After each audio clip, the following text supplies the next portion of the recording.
Sa nahabiling duhang kaadlaw sa voters registration, nagpadayon ang taas usab nga linya sa mga talisaynon nga gustong magparehistro. Ano ang report?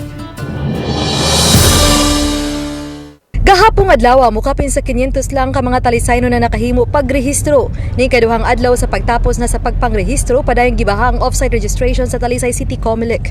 Kining managsuon nga sila si Shane Marie Oralde, 19 anyos, uban siyang manghod nga si Stephen John, 15 anyos. Misugod og linya alas 7 ganihang buntag alang sa step 1. Alas 11:40 ganihang buntag milinya na usab sila alang sa step 2. Gipaabot ni Efren Ardejo Jr., election assistant sa Talisay City Comelec, nga moabot sa 700 ka mga tawo ang makaparehistro karong adlaw. Apan niyang giangkon nga may mga taong bintahuso og bintahusa nga gustong mauna bisan kun aduna pay masayo og naghago og linya itandi kanila. Naidagan kay kaniya drama kay hilak dire nya mo pay pag-abot. Kunya na gyud.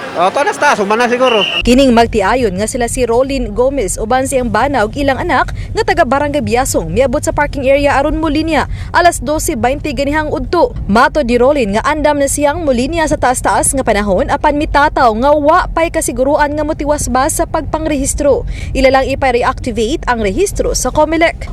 Murag andam na dyan, andam og muuli sa mga hapon. Depende unsay situation.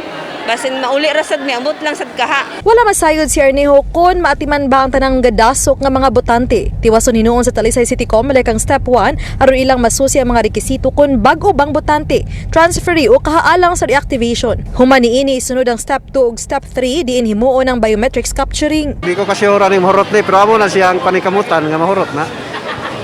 Kay tiwason man sa ugma diretso lang sa step 2. Uban ni Philip Patricio Grod Prado. Ako si Marie Dumabok. Balitang Bisdak.